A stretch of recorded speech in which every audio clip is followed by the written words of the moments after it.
ఈ రోజున APSRTC logistics ద్వారా అద్దంకి అనే ఊరికి ఏపీఎస్ఆర్టీసీ లాజిస్టిక్స్ ద్వారా మనం రైస్ బ్యాగ్ పంపించడం జరుగుతుంది. అది కూడా సింగిల్ పాలిష్డ్ రైస్ అద్దంకి.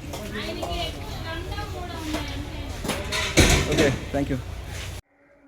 అందరికీ నమస్కారం.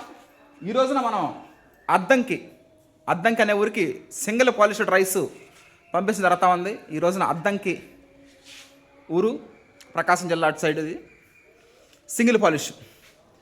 జనరల్గా మనం ధాన్యాన్ని రైస్ మిల్కి తీసుకొచ్చినప్పుడు 3 రకాల రైసెస్ మనకు రావడం జరుగుతుంది. ఫస్ట్ ధాన్యంలోని మొదటి లేయర్ హస్క్ అనేది పోతే మనకు వచ్చేది బ్రౌన్ రైస్. పూర్వం రోజుల్లో రైస్ మిల్లు లేవు, దంచుకొని తినేవాళ్ళు.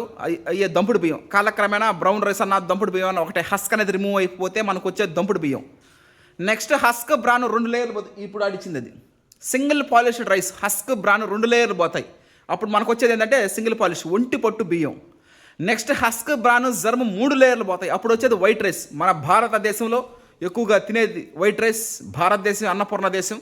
ఈ విధంగా 3 టైప్స్ ఆఫ్ రైసెస్ మనం ఆడిచ్చి మిల్లింగ్ చేసి ప్యాకింగ్ చేసి ట్రాన్స్పోర్ట్ చేయడం జరుగుతూ ఉన్నది. వినియోగదారుల గమ్యస్థానానికి చేరినప్పుడే అది అంతిమ విజయం. ఇంకొక విషయం ఏమిటంటే ఆర్డర్ ప్రకారం మనం రైస్ అనేది ఆడిస్తడం జరుగుతూ ఉంటుంది. 50 కేజీలు వచ్చినా, 25 కేజీలు వచ్చినా, 100 కేజీలు వచ్చినా, 150 కేజీ ఎన్ని కేజీలు వచ్చినా ఎన్ని కేజీలు వచ్చినా కూడా ఆర్డర్ ప్రకారమే మనం ఆర్డర్ చేసిన జరుగుతూ ఉంటుంది.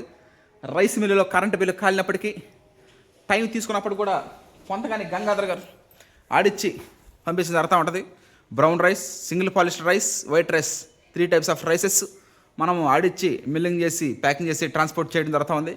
ఇంకొకటి ఏంటంటే నవంబర్ 19వ తారీఖున 105 రోజులు ఉన్నాయి. ఇంకా నవంబర్ 19వ తారీఖున తెలంగాణ సోనా వరి సాగు మొదలవుతుంది. 120 రోజుల పాటు మన ప్రయాణం కొనసాగద్ది. వచ్చే సంవత్సరం 2027 మార్చి 19 తారీఖు దాకా, నవంబర్ 19 స్టార్ట్ చేసి వచ్చే సంవత్సరం 2027 మార్చి 19 దాకా మనం వరి సాగు చేస్తాం. వచ్చే సంవత్సరం శ్రీరామనవమి దాకా మనకి ఇబ్బంది లేదు. ప్రతి గింజ ఒక మూల్యమే అన్ని స్టోరేజ్ చేస్తున్నాం. Thank you.